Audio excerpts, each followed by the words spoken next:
चलो, तो हम लोग सबसे पहले कल जो बताया था उसका रिवाइज कर लेते हैं। ठीक है, अगर तुमको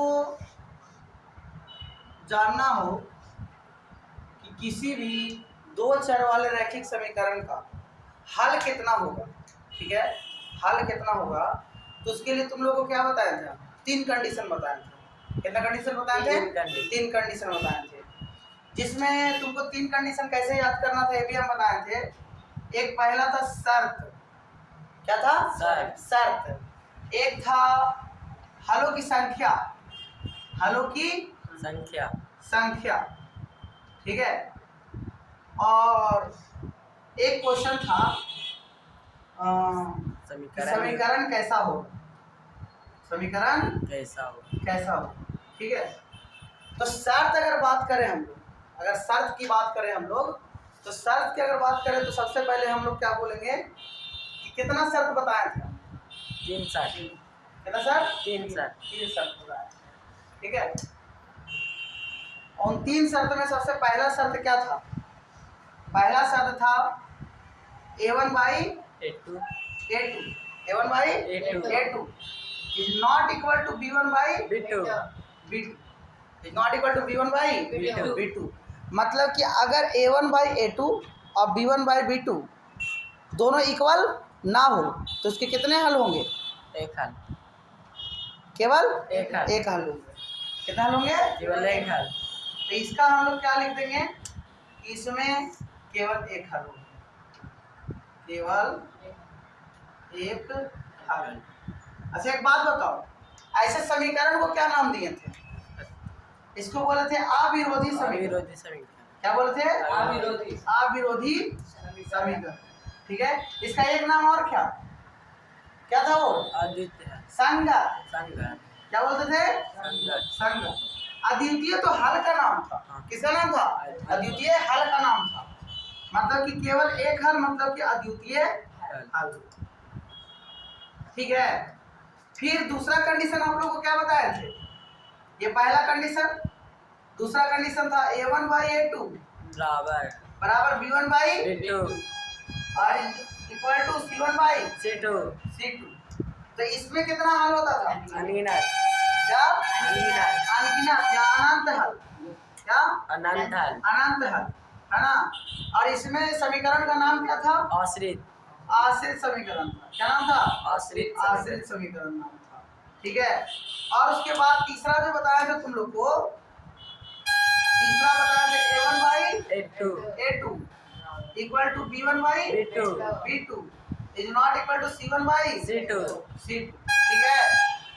तो ऐसा होता था तो कितना हल होता था? कोई हल नहीं। कोई हल नहीं। कोई हल नहीं। पिछला वीडियो में हम समझा चुके थे आप लोग को, है ना। अगर देखे होगा तो समझ में आ ही गया होगा, ठीक है। कोई हल नहीं।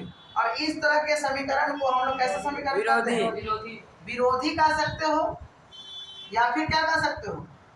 असंगत कह सकते हो।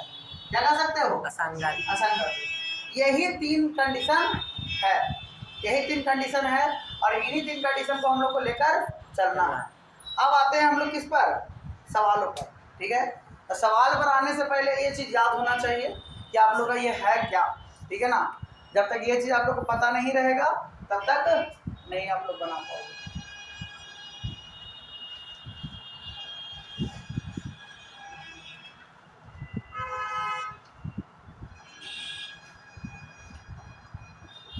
चलिए, तो अब हम लोग इसमें क्वेश्चन पर बात कर लेते हैं, है ना। ये चीज़ तो हम पहले भी समझा चुके हैं, क्वेश्चन पर बात कर लेते हैं इसके कि क्या क्या क्वेश्चन है इसका।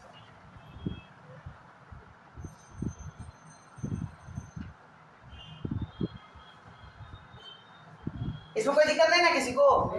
कोई दिक्कत है? समझ में आ रहा है ना? क्या अगर ये दोनों इक्वल नहीं हो तो केवल कितना हल?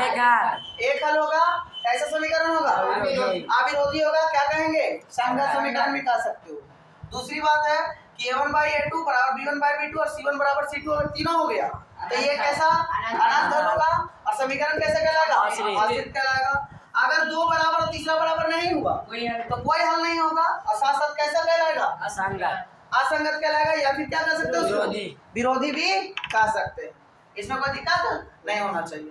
अब आप लोग को क्वेश्चन पर आते हैं हम कि क्वेश्चन कैसे सॉल्व करना है। ठीक है,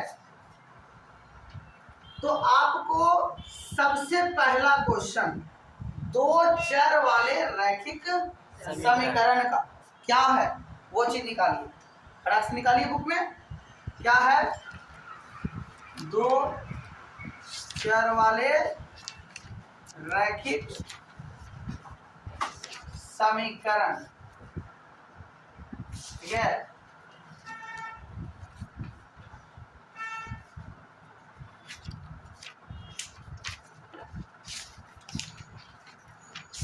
आपका एक्सरसाइज कितना है ये? 2 का 3। ठीक है, तीसरा लेसन का कौन सा है? तीसरा लेसन का आपको ये पहला एक्सरसाइज है। दूसरा लेसन का कौन सा एक्सरसाइज? दूसरा लेसन का।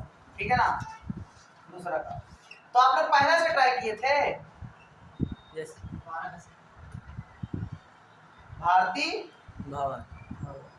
ठीक है, अब सुनिए, इसमें जो सबसे पहला क्वेश्चन है, देखिए बहुत आसान सा, इसमें से कुछ नहीं आप लोग समझ में आया। आगे से 12 से नहीं आया। ठीक है, 12 में तो हल करने वाला था, 12 में जो था हल करने वाला था। और ये सब बना लिए थे, ये सब बना लिए थे, 12 से बनाने के लिए थे। तो 12 में क्या क्या कंडीशन बताए थे जरा बताइए तो। उसमें हम बताए थे आपको क्या, 3 नियम होते हैं। कितने? 3 नियम होते हैं। कोई भी दो समीकरण को हल करने का 3 नियम होता है। जैसे आपको वैल्यू दिया हुआ है, क्वेश्चन ये है, मतलब हल करना है। क्या करना है आपको? हल करना है। हल करने की कितनी विधि होती है पहले ये बताइए। 3 विधि। हल करने की कितनी विधि होती है? 3 विधि। तो हल करने की विधि, हल करने की विधि वैसे मुख्य रूप से 5 होती है। कितनी होती है? 5 होती है। लेकिन मैंने आप लोगों को बताया है कि 5 में से मुख्य रूप से कितना उपयोग होता है? 3। मैं बताऊंगा पांचों को, मैं बताऊंगा पांचों को, लेकिन आपको क्वेश्चन ज्यादातर पूछे जाते हैं 3 से। ठीक है, जिसमें सबसे पहला आता है तुम्हारा क्या? तुलनात्मक विधि। तुलनात्मक विधि। कौन सा विधि? तुलनात्मक विधि। तुलनात्मक विधि। ठीक है, तुलनात्मक विधि। दूसरा क्या हो गया? प्रतिस्थापन विधि। प्रतिस्थापन, स्थापन। स्थापन विधि। ठीक है, तीसरा हो गया आपका ब्रजगुणन विधि। कौन सा? ब्रजगुणन विधि। उससे पहले एक था लुप्तीकरण विधि। लुप्तीकरण विधि। कौन सा विधि? लुप्तीकरण। लुप्तीकरण विधि। ठीक है ना, और उसके बाद लुप्तीकरण विधि के बाद जो था आपका था ब्रजगुणन विधि। गुणन विधि, है ना। तो आज हम लोग यही सीखने वाले हैं कि कौन सी विधि का उपयोग किस तरह से हम लोग करेंगे। ठीक है ना, तो मान लीजिए आपका प्रश्न जो दिया हुआ है 12 नंबर में, या हमने अपने मन से क्वेश्चन ले लिया, हमने एक मन से क्वेश्चन ले लिया जिसमें मैंने लिखा x + 2y बराबर मान लीजिए 5 है। कितना है? 5 है। और एक इक्वेशन, क्योंकि हम बता चुके हैं आपको कि हमेशा इसमें कितना इक्वेशन दिया हुआ रहता है? 2। और मान लीजिए लिखा हुआ है 2x + y = कितना? 4। 2x + y = 4, है ना। अब इसको आपको सॉल्व करना है और सॉल्व करके बताना है कि आंसर क्या होगा, x और y का वैल्यू क्या होगा। इस चीज को आपको समझना है। ठीक है, तो आपको इसको बनाने के लिए मैं आपको बताता हूँ कि अगर मैं सबसे पहला विधि का उपयोग करूँ, किस विधि से? तुलनात्मक विधि से। तुलनात्मक विधि से। तुलनात्मक विधि। ठीक है, तुलनात्मक विधि मतलब समझते हो आप? पहले ये बताओ। तुलना करना। तुलना करना। क्या करना? तुलना। और तुलना हमेशा बराबर चीजों में होती है कि अलग अलग चीजों में? बराबर चीजों में। अब जैसे एक घोड़ा का तुलना दूसरे घोड़े से करेंगे, एक इंसान की तुलना दूसरे इंसान से करेंगे, वो तो हम लोग मजाकिया ढंग में इंसान को तुलना गधे से कर देते हैं कि तुम्हें तो गधा है जी, ऐसा बोलते हैं ना हम लोग। तुम्हें तो गधा है, लेकिन इंसान और गधा का तुलना कभी हो ही नहीं सकता। तुलना हमेशा क्या होता है? समान चीजों का। ठीक है, इंसान का तुलना इंसान से करेंगे, देखो तो ये तुमसे ज्यादा पढ़ने में अच्छा है, ये तुलना कर रहे हैं। क्या कर रहे हैं? तुलना कर रहे हैं। तो तुलना हमेशा कैसी चीजों में होती है? समान चीजों में होती है। कैसी चीजों में होती है? समान चीजों में। तो मतलब आपको दो समीकरण दिया है ना, तो दो समीकरण में आप कुछ ऐसा फाइंड करो जो दोनों में समान हो, दोनों में क्या हो? समान हो, एक जैसा हो। ठीक है।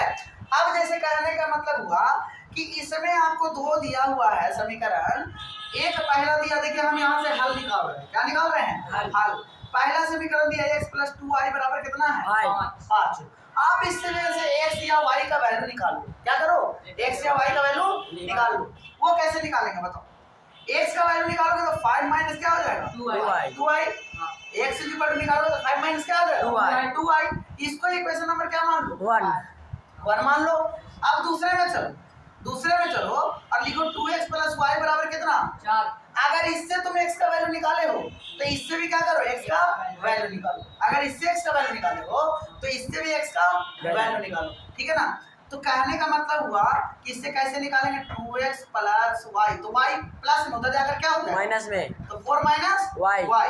अब यहाँ पर देखो ये 2 इसके साथ कैसे में है? मल्टीप्लाई में है। तो उधर जाएगा तो क्या हो जाएगा? डिवाइड में। बहुत अच्छे, वेरी गुड। ये सब छोटी छोटी बात क्या होनी चाहिए? पता होनी चाहिए। ये इक्वेशन नंबर कौन सा हो गया? सेकंड। ये तो समझिएगा विधि करने का कितना हल हो गया। इसको हम इरेज कर देते हैं। अब कहने का मतलब हुआ कि जब हम लोग इतना कर लेंगे, दोनों से एक चीज देख रहे हो, कॉमन चीज पकड़ना कि सर यहाँ पर भी x का वैल्यू निकाले और सर यहाँ पर भी x का वैल्यू निकाले, दोनों में सेम चीज का वैल्यू निकाले, तभी तो तुलना कर पाएंगे। नहीं तो तुलना कर पाएंगे नहीं। क्योंकि अभी मैंने क्या बताया कि तुलना हमेशा समान चीजों में होता है। अगर आप इसका x का वैल्यू निकाले हो तो इसमें भी x का वैल्यू निकालना पड़ेगा, अगर इसमें y का वैल्यू निकाले हो तो इसमें भी y का वैल्यू निकालना पड़ेगा। ठीक है ना? तो कहने का मतलब क्या हुआ कि अगर आप दोनों को बराबर कर, अच्छा बताओ, x और x दोनों अलग अलग चीज है? दोनों तो सेम ही चीज है।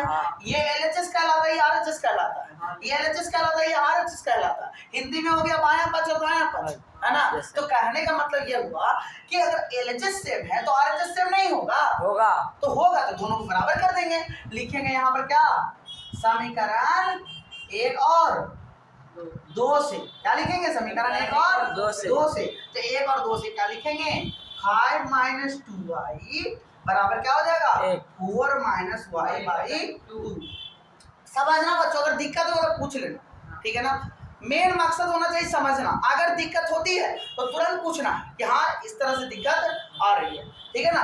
तो 5 - 2y = 4 - y/2। तो इसको हम देखिए डिवाइड में इधर अगर क्या हो जाएगा? मल्टीप्लाई में हो जाएगा। तो 2 इधर डिवाइड में इधर कर मल्टीप्लाई में, तो 5 माइनस कितना हो जाएगा? 2y। बराबर में कितना हो जाएगा? 4 - y। अब यहाँ 5 2 जा कितना हो जाएगा? 10 और 2 2 जा कितना हो जाएगा? 4y। अब बराबर में कितना हो जाएगा? 4 - y। इसमें कोई दिक्कत है कैलकुलेशन में? नहीं। अब इसमें कांस्टेंट और वेरिएबल बताए ना, 4 अचर की बात किए थे। ठीक है? तो इसमें 4 अचर को पहचानो। ये अचर हुआ, ये चर हुआ, ये अचर हुआ, ये चर हुआ।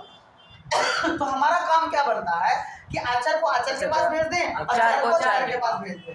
तो हम -4y को इधर ही रखते हैं, -4y को इधर ही रखते हैं और -y को इधर ले आते हैं। तो यहाँ पर कितना हो जाएगा? -y इधर आकर +y हो जाएगा ना? अब देखिए इधर 4 है और +10 है ना, तो -10 उधर आके क्या हो जाएगा? कोई दिक्कत? उधर से y को लाए और इधर पर 10 को भेज दिए, तो ये कितना हो गया? -5y। और ये कितना हो गया? -6। कोई दिक्कत?